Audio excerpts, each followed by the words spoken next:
The Battle of Cannae, 216 BCI. In the blazing summer of 216 BC, during the Second Punic War, the Roman Republic faced one of its darkest days at the hands of the Carthaginian general, Hannibal Barca.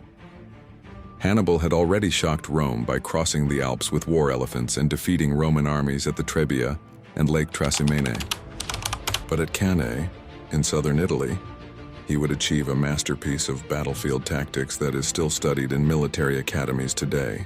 The Romans, determined to crush Hannibal once and for all, assembled one of the largest armies they had ever fielded, about 80,000 infantry and 6,000 cavalry, commanded by the consuls Lucius Aemilius Paulus and Gaius Terentius Varro. Hannibal, outnumbered, had around 40,000 infantry and 10,000 cavalry. The Romans relied on brute strength, planning to smash straight through the Carthaginian line. Hannibal, however, devised a brilliant plan of encirclement. He placed his weakest troops, Spanish and Gallic infantry, in the center, while his stronger African veterans waited on the flanks.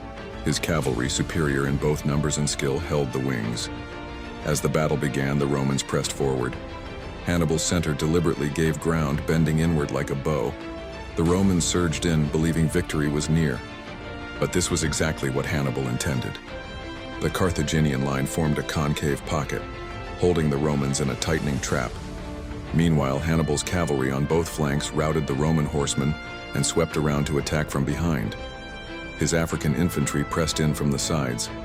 In moments, the vast Roman army was completely surrounded, trapped in a deadly circle with no room to maneuver. The slaughter was unimaginable.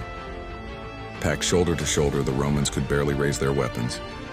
Carthaginian soldiers cut them down methodically. Ancient sources claim 50,000, 70,000 Romans were killed in a single day, including much of Rome's political elite. It was one of the bloodiest battles in ancient history. Rome was shattered but not destroyed. Instead of surrendering, the Republic refused to negotiate and raised new armies. Hannibal, though victorious, lacked the resources to march on Rome itself. His triumph at Cannae became his greatest victory, but also the high point of his campaign in Italy.